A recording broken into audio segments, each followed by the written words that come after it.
Hello everyone, we are working with naturally oxidized wire 18 gauge and 50 centimeters length. We are bending it in half with the help of a flat nose plier.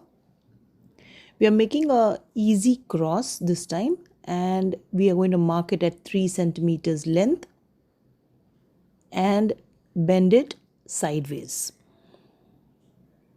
I have also made designs which I have used Celtic ends at, which I will be adding to my website as in images.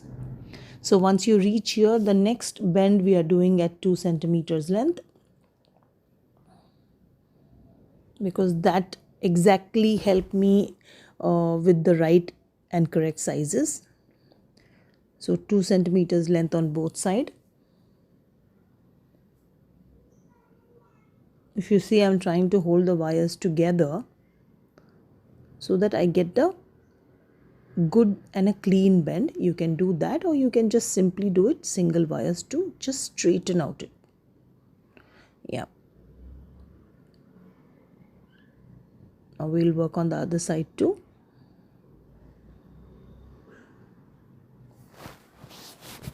Once you do that, straighten out the top wires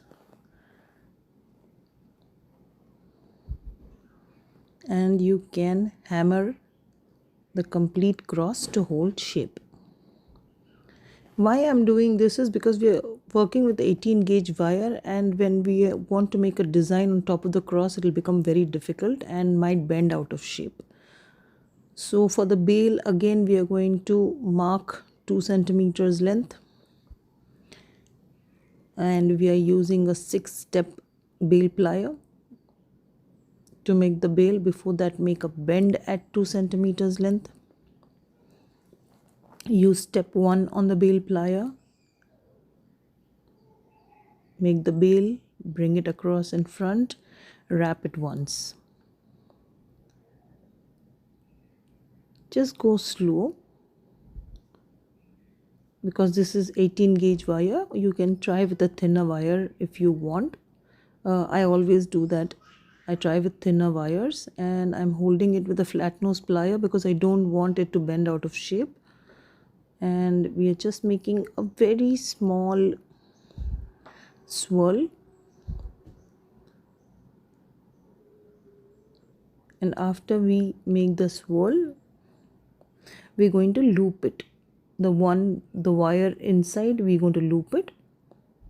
Then we're going to bring the second wire around because we are trying to make a rose right in between. And if you see, I've taken one of the wires from behind, and this will help hold the 4 bends in place. So, and another wire again from behind. So once you get them both together, you just start twisting them into a cross.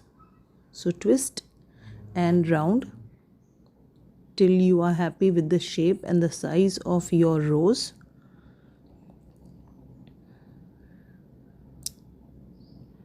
Once you do that, you bring it right to the top and make each wires separate,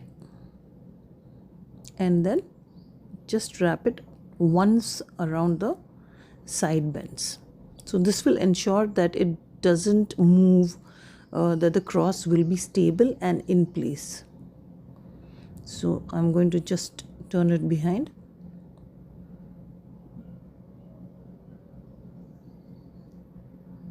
And I'm going to cut it. Make sure that you don't cut it over, just cut it halfway.